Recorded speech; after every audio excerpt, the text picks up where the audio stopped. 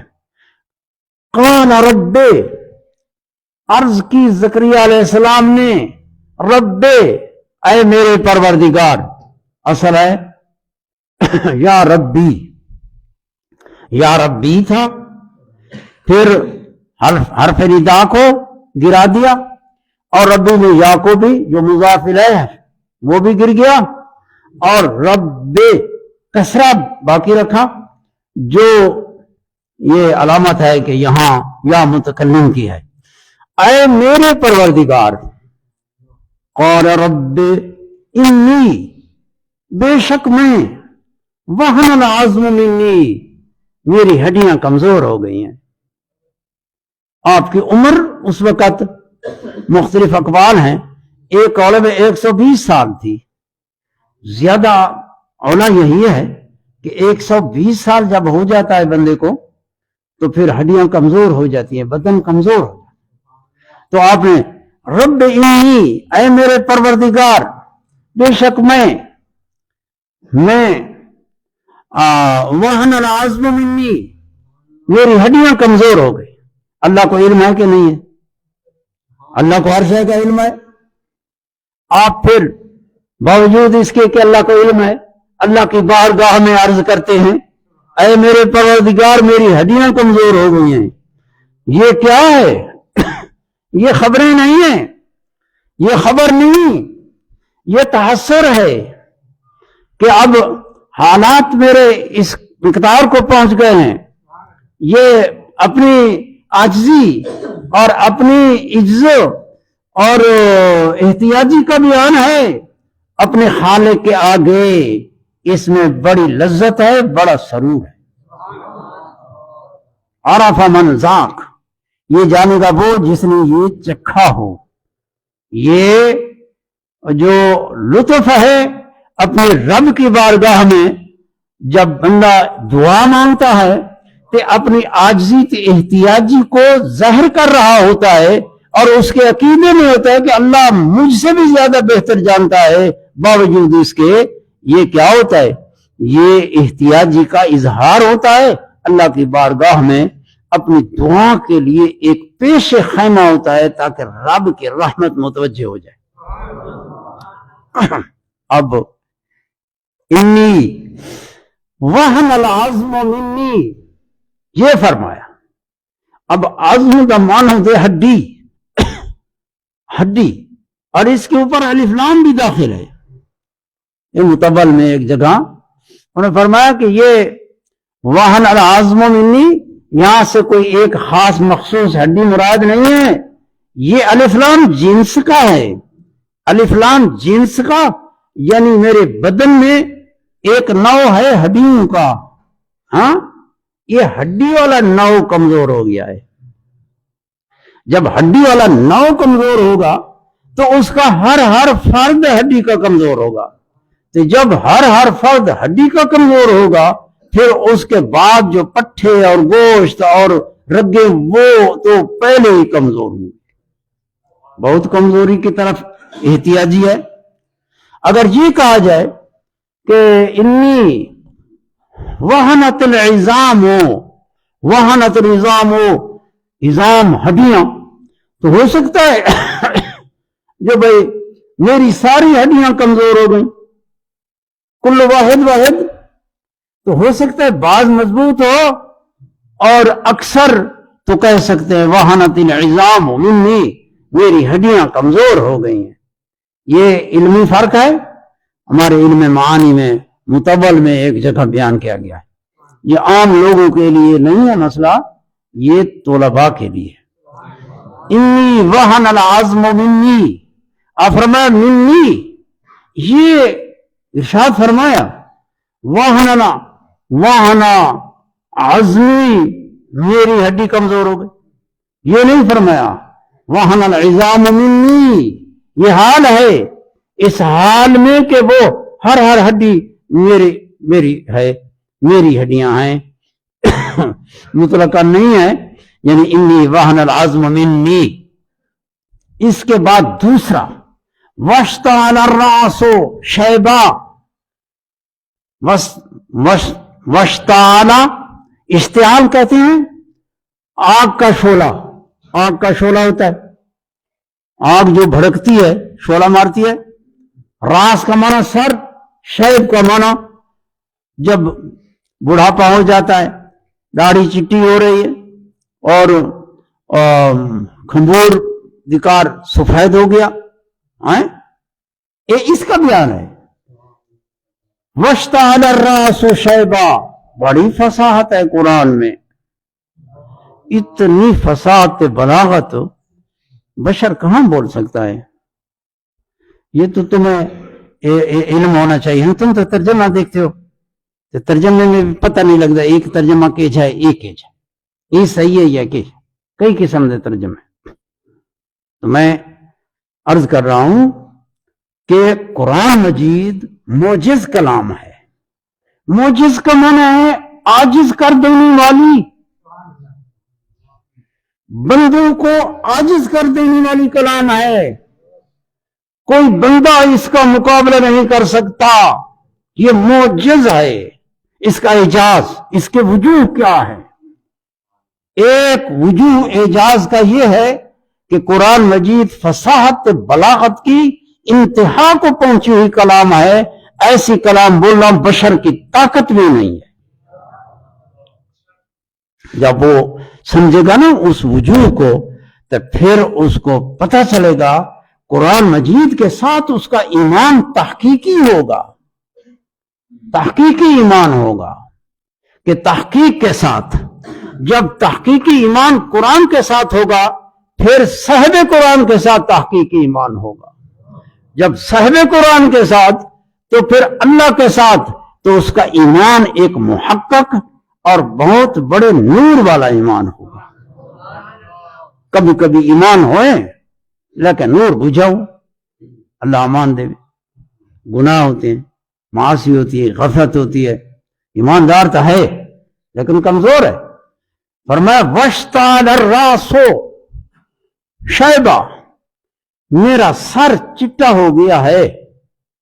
معنی یہ ہے، لیکن اس کو جس انداز سے قرآن مجید نے بیان فرمایا ہے نا، کہ حضرت زکریا علیہ السلام کی وہ دعا کی تمہید، واشتعل الراس شیبہ، یہاں کنائے ہیں، یہاں کے طالب علم کنائے نہیں سمجھے گا کہ کنائے ہیں، استعارے ہیں، طبیعہ، تصریحہ، مکنیہ، یہ اس میں ہیں، تو تم معنی ملا کے سمجھو کہ حضرت زکریا علیہ السلام فرماتے ہیں میرا سر چٹا ہو گیا ہے۔ اب اس معنی کو کہ سر چٹا ہو گیا، کچھ بال کالے تھے کچھ چٹے، پھر بھی بندہ آدھا پہ ہوں دے، لیکن یہ معنی جو فرمایا واشتعل الراس شیبہ، یہ کلمات اس معنی کو ادا کر رہے ہیں کہ بالکل چٹا ہو گیا، ایک ایک وان اول سے آخر تک سارا میرا سر چٹا ہو گیا۔ یہ تمہید ہے نا، آگے دعا تو آگے آ رہی ہے، اللہ کی بارگاہ میں اپنے کبر سنی، اپنی وحنت ضعف کہ میں ضعیف ہو گیا، میری ہڈیاں کمزور ہو گئیں، میں بوڑھا ہو گیا، ہاں فرمایا ولم اکن، اے میرے پروردگار میرے دعائیں کدیں تائیں میں کو محروم نہیں کیتا۔ زندگی گزری پئی ہے، اب کتنی عمر تھی گئی ہے، اب 120 سال تک پہنچ گیا، کہ اللہ کی بارگاہ میں ایک دعا مانگنے لگے ہیں۔ پہلے کچھ اللہ کی بارگاہ میں راز نیاز کرتے ہیں، میرے مولا میں دعائیں مانگتا رہا، جب بھی مانگا تو نے قبول کی، کبھی کوئی دعا میری تو نے مجھے محروم نہیں کیا، لہذا یہ بھی ایک دعا ہے۔ اب میں کمزور بھی ہو گیا ہوں، بوڑھا بھی ہو گیا ہوں، اور تیرے احسانات اتنے کہ میری کبھی دعا تو نے رد نہیں کی، اب بوڑھے کی اور کمزور کی دعا قبول فرما۔ یہ مطلب ہے اجابت کے لیے اس کو بیان ہے تاکہ اللہ پاک کی رحمت متوجہ ہو۔ اللہ کا بندہ جب اللہ کے ساتھ راز نیاز کرتا ہے تنہائی میں اخلاص کے ساتھ، وہ تو آ گیا نداء خفیہ۔ نداء خفیہ یہ کنایہ اخلاص سے ہے۔ جب بندہ دعا مانگتا ہے، تنہائی ہوتی ہے، کوئی نہیں سنتا، بندے نہیں دیکھتے، اللہ کی بارگاہ میں بندہ دعا کے ہاتھ کھڑے کر کے دعا کرتا ہے، یہ اخلاص ہوتا ہے، بہت خلوص ہوتا ہے، اللہ کی رحمت متوجہ ہوتی ہے، تو یہ ساری دعائیں آ گئیں، ہے نا۔ وَإِنِّي خِفْتُ الْمَوَالِيَ، اس کا عطف ہے انی وہن العظم پر، یہ بھی اسی کا بیان ہے کہ انی خفت الموالیہ، بے شک میں نے خوف کیا، موالی کا خوف کیا، موالی عربی کا لفظ ہے، مولا کی جمع موالی، مولا کے کئی معنی ہیں، ایک مولا کا معنی قرابت دار، ایک مولا کا معنی کہ میرے قوم کے جو اسبے ہیں، اسبے پشتی رشتہ دار۔ بعض روایت میں فرمایا گیا چونکہ قرآن مجید کی تفسیر ہے تھا بندہ عقل نہیں کی گال کر سکتا، یعنی جسارت نہیں کر سکتا، نور اور روشنی نال وہ بولے موالی، ایک تفسیر میں فرمایا موالی یہاں یہ چچے کے بیٹے مراد ہیں، حضرت زکریا علیہ السلام کے چچے کے بیٹے تھے، اور عام رکھو تو یہ تھے کہ داد کی پیڑھی سے رشتہ دار تھے، حضرت زکریا علیہ السلام کی اولاد نہیں تھی، اور آپ چاہتے تھے کہ میرا دین، احکام الہی کا اجرا، ترویج شریعت اور اشاعت میرے مرنے کے بعد میری اولاد میں نبوت بھی ہو جتنے تک اللہ چاہے، تاکہ یہ کام ہوتا رہے اور اس کا ثواب ہمیں پہنچتا رہے، اجراء شریعت۔ اس لیے آپ دعا مانگ رہے ہیں بیٹے کی کہ اللہ بیٹا عطا فرما، ایک ولی وارث عطا فرما جو اس کام کو آگے چلائے۔ اب میری ہڈیاں بھی کمزور ہو گئیں، میں بوڑھا بھی ہو گیا، اب موت کے آثار علامات ظاہر ہو رہے ہیں، اور میرے بعد مجھے خوف ہے ان موالی کا جو میرے چچا زاد بھائی ہیں۔ ذکر کیا ہے کہ یہ بنی اسرائیل سے شریر ترین لوگ تھے، آپ کو خوف لاحق ہوا اگر میں فوت ہوا اور میرے مشن کو چلانے والا میری اولاد سے نہ ہوا، نیکوکار ولی اور نبی اگر وہ نہ ہوا تو پھر یہ خلافت سنبھال لیں گے اور اس کا حق ادا نہیں کریں گے تو سلسلہ ہمارا یہ فوت ہوگا۔ تو آپ نے اس لیے فرمایا انی خفت الموالیہ، مجھے ان کا خوف ہے، من ورائی یعنی من بعد موتی، ورائی نہ مانا میرے پیچھے، یعنی میری موت کے بعد مجھے ان کا خوف ہے۔ اور فرمایا اب ان حضرت زکریا علیہ السلام پیچھے تو ذکر کیا ضعف ہے، کمزوری ہے، اور عمر انتہا کو پہنچی ہوئی ہے، اب بھائی اپنی بیوی کا بیان کرتے ہیں۔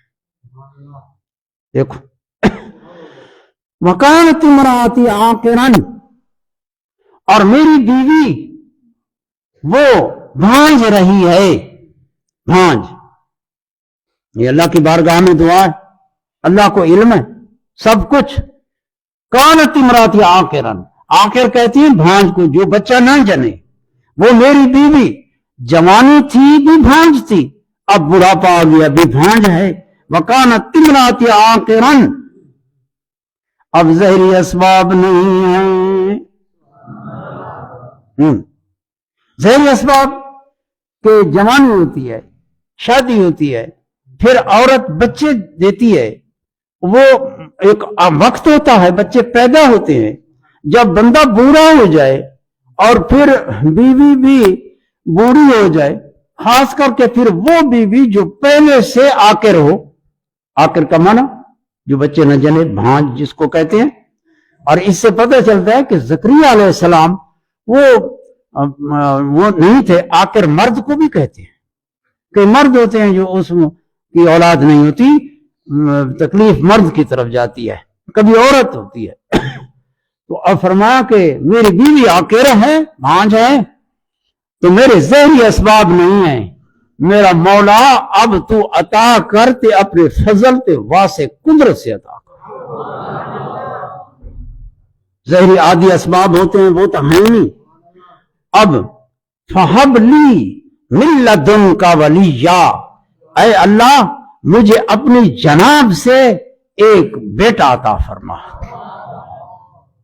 یا دوسری صورت میں فرمایا رب ہب لی من لدنک ذریۃ طیبہ، یہاں فرمایا ولیہ، یہ وہ اس کی تفسیر ہے کہ قرآن مجید سے ہے کہ مجھے بیٹا طیبہ پاکیزہ عطا فرما، وہب لی من لدنک ولیہ، مجھے بیٹا، دعا بیٹے دیے، اور جو پیچھے ذکر کیا تمہید اجابت کے لیے اپنی یعنی کمزوری کا ذکر، اپنی عجز کا ذکر، اپنی یعنی بیوی کے بھانج ہونے کا ذکر، یہ اس لیے کہ یہ اسباب تھے، ہمارے پاس اسباب تو رہے نہیں، لیکن تیری قدرت سے کوئی بعید نہیں ہے، لہذا تو عطا فرمائے تو تیری قدرت اور تیرے فضل پر کوئی شے رکی ہوئی نہیں ہے، تو مجھے عطا فرما.